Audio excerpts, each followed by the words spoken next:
अस्सलामुअलैकुम दोस्तों, मेरा नाम है शुएब रिहान और आप देख रहे हैं रो सॉल्यूशन यूट्यूब चैनल। तो लास्ट लेक्चर में हमने HTML एंकर टैग के बारे में पढ़ा था। उस दौरान हमने इमेज को भी थोड़ा सा देखा था। फाइल अपनी ओपन करते हैं तो हमने इमेज को एज अ लिंक यूज़ किया था।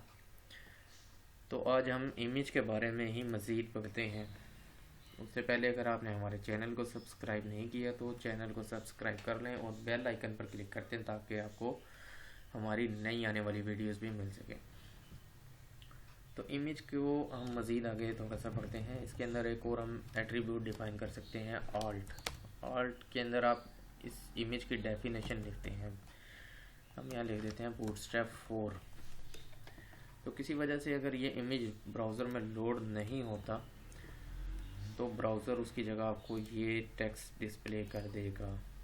अभी हम यहाँ पर अपनी फ़ाइल पहले ब्राउज़र में भी ओपन कर लेते हैं।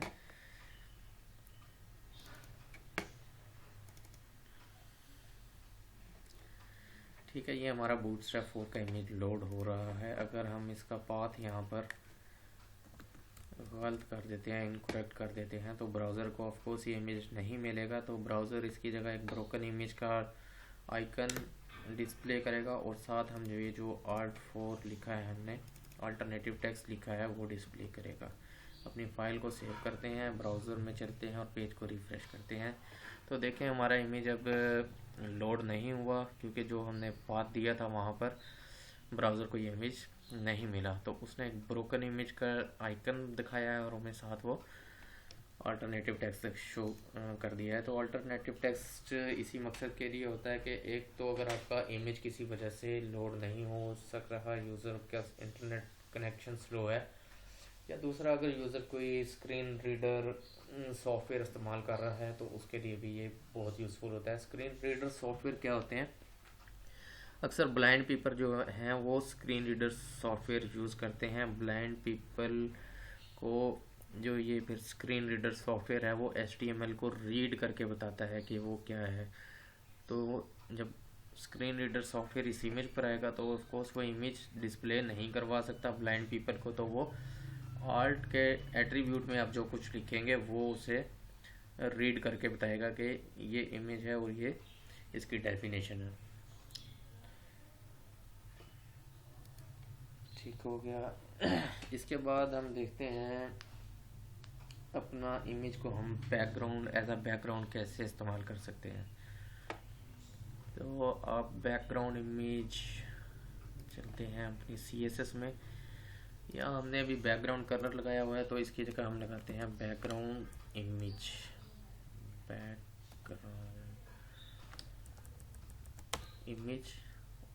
बैकग्राउंड इमेज का हमने URL देना है। URL देने का तरीका क्या है कि CSS हमारी फाइल जो है वो CSS फोल्डर के अंदर मौजूद है। तो अभी आपने पहले पेरेंट फोल्डर में जाना है। पेरेंट फोल्डर में जाने के लिए आप लगाएंगे $& अभी आप आ चुके हैं पेरेंट फोल्डर में, यानी HTML ट्यूटोरियल के फोल्डर में। अभी यहाँ से आपने इमेजेस के फोल्डर में जाना है। तो लिखेंगे आप इमेजेस / आगे आप लिखेंगे इमेज का नेम।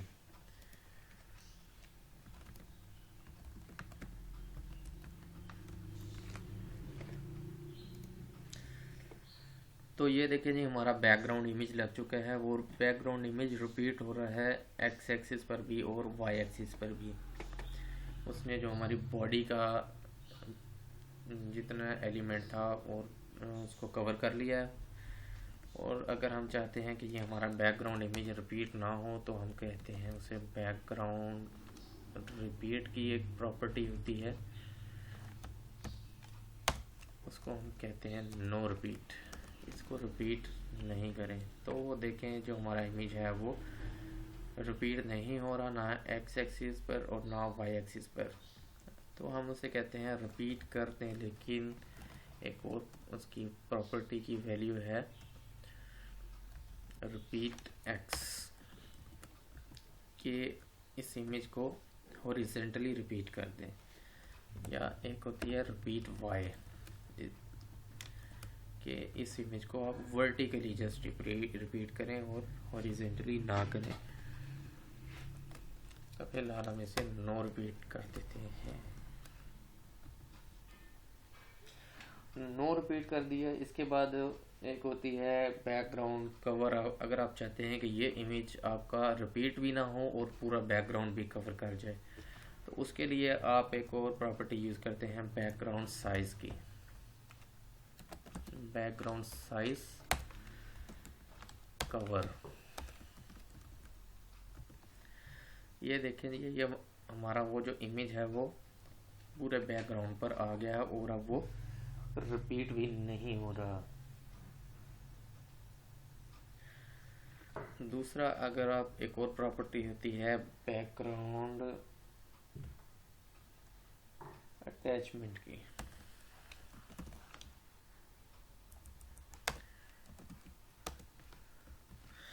बैकग्राउंड अटैचमेंट अगर आप फिक्स कर देंगे तो ये अब आपका इमेज एक जगह फिक्स हो जाएगा। अभी तो देखिए मैंने अभी पेज को रिफ्रेश नहीं किया, तो अभी मैं स्क्रॉल कर रहा हूँ तो ये साथ साथ बैकग्राउंड इमेज भी स्क्रॉल हो रहा है।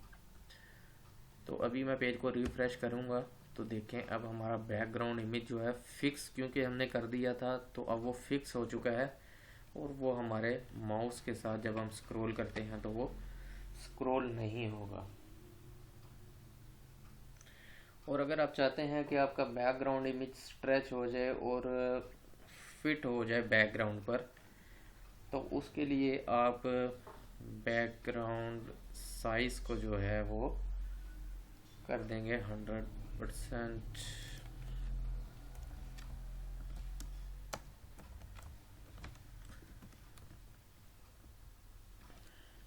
ये देखें बैकग्राउंड साइज को पहले हमने कवर किया हुआ था, अब हम उसे कह देते हैं कि बैकग्राउंड साइज जो है वो 100% यानी कि वर्टिकली और हॉरिजॉन्टली जो है उस इमेज को स्ट्रेच कर दे। और क्योंकि वो फिक्स है तो वो अब हमारे जितनी हमारी स्क्रीन विजिबल है उस पर वो 100/100 फिट हो चुका है और वो स्क्रीन के साथ मूव भी नहीं कर रहा। तो ये हैं जी हमारी कुछ बैकग्राउंड की प्रॉपर्टीज़। आप खुद से एक्सप्लोर करें, कुछ और भी प्रॉपर्टीज़ आपको मिलेंगी। तो ये है जी हमारा बैकग्राउंड का इमेज का भी टॉपिक कवर हो चुका है और बैकग्राउंड इमेज का भी टॉपिक जो है वो कवर हो चुका है। अभी हम देखते हैं एक और हमारा HTML5 में एक एलिमेंट है HTML पिक्चर का एलिमेंट। HTML पिक्चर का एलिमेंट, इसको मैं समझाने के लिए आपको एक दिखाता हूँ इमेज। ये देखें, अभी अगर हमारा एक कोई हम इमेज का टैग लगाते हैं, सिंपल इमेज का टैग लगाते हैं वेब पेज में, तो वो एक ही इमेज जो है वो तमाम स्क्रीन्स पर डिस्प्ले होता है। वो अगर आप डेस्कटॉप पीसी यूज़ कर रहे हैं या लैपटॉप यूज़ कर रहे हैं उस पर भी वही इमेज डिस्प्ले होगा, अगर आप टैब यूज़ कर रहे हैं उस पर भी वही इमेज डिस्प्ले होगा, और अगर आप कोई मोबाइल फ़ोन यूज़ कर रहे हैं तो उसी पर भी वही सेम इमेज डिस्प्ले होता है। लेकिन हम चाहते हैं कि यार अगर हमारा लैपटॉप या कोई बिग स्क्रीन है तो उसके लिए अलग इमेज हो, अगर छोटी स्क्रीन है तो उसके लिए अलग इमेज हो। तो आप क्या करेंगे? तो उसके लिए HTML5 में एक पिक्चर का एलिमेंट है, उसको इस्तेमाल करते हैं। अच्छा, फ़िलहाल हम इन चीज़ों को रिमूव कर देते हैं यहाँ से।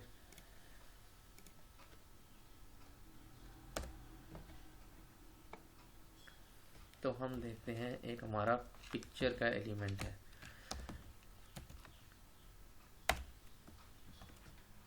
पिक्चर का एलिमेंट जो है वो आपको अलाउ करता है टू डिस्प्ले डिफरेंट पिक्चर और डिफरेंट स्क्रीन्स और डिफरेंट साइजेस। पिक्चर एलिमेंट के अंदर आपके पास एक से ज़्यादा सोर्स के एलिमेंट्स होते हैं। जैसा कि हम इमेज का हमने देखा था, इमेज के अंदर हमारे पास सिर्फ एक ही एलिमेंट था सोर्स का, और उसमें हम अपने इमेज का जो है वो सोर्स बताते थे, पाथ बताते थे। यहाँ पर हमारे पास मल्टीपल सोर्स के एलिमेंट हैं। वो तो एट्रीब्यूट था सोर्स का, यहाँ पर हम एलिमेंट है हमारे पास सोर्स के। सोर्स आप लिखते हैं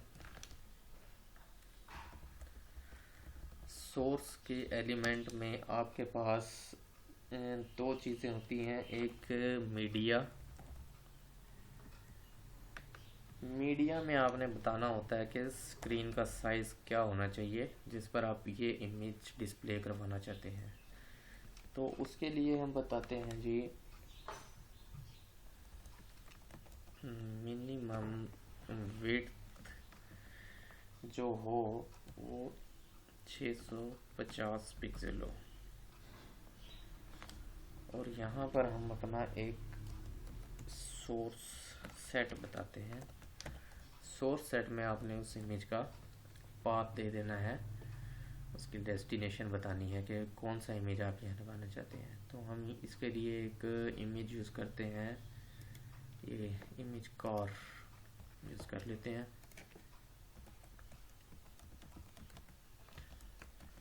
जेपी अभी एक और हम सोर्स का एलिमेंट यूज़ करते हैं, उसको हम बताते हैं। उसकी हम विड्थ रख लेते हैं 465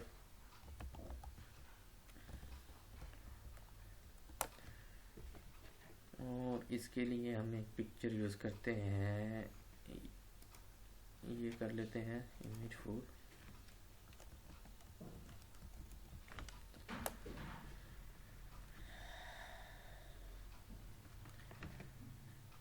क्योंकि हमारे इमेजेस के फोल्डर के अंदर है तो पाथ हम उसका करेक्ट कर लेते हैं।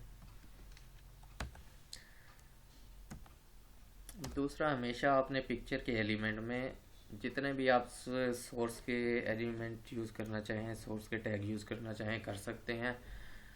उसके हमेशा आपने एंड पर एक इमेज का टैग लगाना है। इमेज का टैग इसलिए है कि अगर किसी ब्राउज़र में ये पिक्चर के एलिमेंट को वो सपोर्ट नहीं करता तो उसकी जगह जो आपका इमेज का ये टैग है वो डिस्प्ले होगा। इसके लिए आप ये इमेज यूज़ कर लें।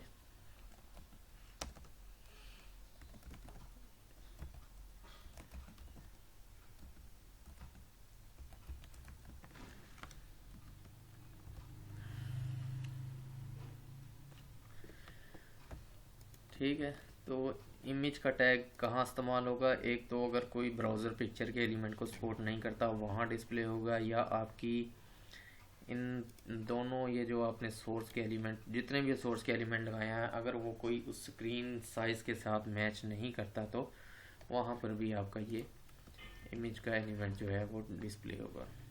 अभी देखते हैं इसको ब्राउज़र में।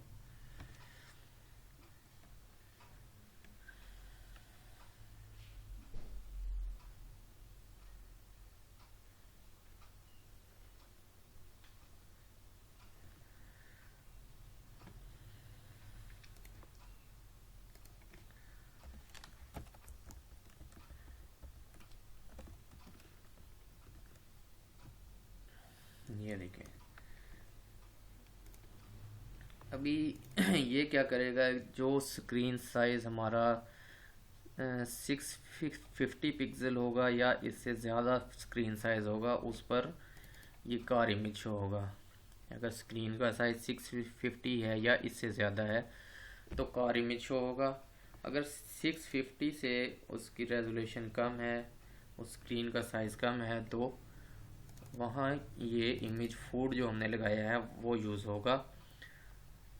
और अगर उस स्क्रीन का साइज़ 465 या इससे ज़्यादा है और 650 से कम है तो वहाँ पर फूड इमेज यूज़ होगा।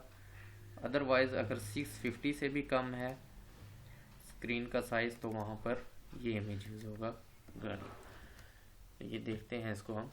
अभी देखें हमारा 650 से ज़्यादा है स्क्रीन साइज़ तो कार इमेज डिस्प्ले हो रही है। अब अभी हम इसको स्क्रीन साइज़ को चेंज करके देखते हैं। ये देखिए 650 पर कार इमेज डिस्प्ले हो रही है। जैसे जैसे हम इसको स्क्रीन साइज़ अपना कम करते जाएंगे ब्राउज़र का तो ये देखें अभी हमारे पास फूड इमेज डिस्प्ले होने लग गया है। तो इसको और कम करते हैं।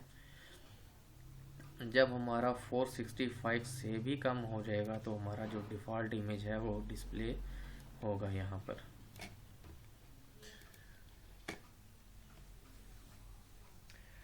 ठीक हो गया जी। ये हमारा पिक्चर का एलिमेंट है, इसको आप यूज़ कर सकते हैं to display different pictures for different screen sizes. और दूसरा इसका फ़ायदा ये है कि जब ब्राउज़र को एक इमेज मिल जाता है, फॉर एग्जांपल हमारा फर्स्ट इमेज ही स्क्रीन साइज़ के साथ मैच कर जाता है, तो वो बाकी के जितने भी एलिमेंट्स होंगे सोर्स के उसको इग्नोर कर देगा। अगर सेकंड एलिमेंट मैच कर जाता है तो उसको यूज़ करेगा और बाकी सबको इग्नोर कर देगा। तो आपको ये पिक्चर एलिमेंट कहाँ यूज़ करना है, एक तो बैंडविड्थ के लिहाज से कि आपको स्मॉल स्क्रीन पर आपको ज़रूरत नहीं है कि आप लार्ज इमेज लोड करें, तो उसका वेब पेज का आपका लोड टाइम भी ज़्यादा हो जाएगा और आपको ज़रूरत नहीं है कि आप बड़ा इमेज एक छोटी स्क्रीन पर डिस्प्ले करें। दूसरा, आप फॉर्मेट का बाज़ औक़ात मसला बनता है कि बाज़ ब्राउज़र जो हैं वो किसी इमेज फॉर्मेट को सपोर्ट नहीं करते। इमेज भी काफ़ी टाइप के होते हैं, तो आप एक इमेज को ही मुख्तलिफ एक्सटेंशंस के साथ सोर्स एलिमेंट में डिस्प्ले कर सकते हैं। फॉर एग्जांपल इमेज कार है .jpg, इसको आप .png भी बना सकते हैं और डिफरेंट टाइप्स की ये इमेज आप बना के सोर्स एलिमेंट में रख सकते हैं कि जो भी इस ब्राउज़र के साथ मैच करता है वो ब्राउज़र उसको पिक कर लेता है। तो ये हमारा इमेज का तकरीबन टॉपिक कंप्लीट हो चुका है। इसकी आप प्रैक्टिस करें और अब खुद से वेब पेज बनाएं, इसको डिफरेंट तरीक़ों से यूज़ करें। इमेज को वेब पेज देखें, ऑनलाइन कोई वेब पेज देखें और उस तरह का वेब पेज बनाने की कोशिश करें। तो नेक्स्ट लेक्चर में हम टेबल्स के बारे में पढ़ेंगे, HTML टेबल्स के बारे में, और उसके बाद हम डिव के बारे में पढ़ेंगे और इंशाल्लाह फिर हम एक अपना वेब पेज डिज़ाइन भी करेंगे। कोई नॉर्मल सा वेब पेज डिज़ाइन करके आपको दिखाएंगे ताकि आपका इंटरेस्ट बढ़ सके। इसकी आप बहुत ज़्यादा प्रैक्टिस करें अगर आप वाकई वेब डेवलपर बनना चाहते हैं या वेब डिज़ाइनर बनना चाहते हैं और फ्रीलांसिंग करना चाहते हैं, तो इसकी बहुत ज़्यादा प्रैक्टिस करें। इंशाल्लाह बहुत जल्द हम फ्रीलांसिंग की तरफ आपको लेके चलेंगे, वहाँ आपका अकाउंट बनवाएंगे और आप ऑनलाइन अर्निंग करना इंशाल्लाह स्टार्ट कर देंगे। थैंक यू, अपना ख्याल रखिएगा और अपने इस चैनल का भी। अल्लाह हाफिज़।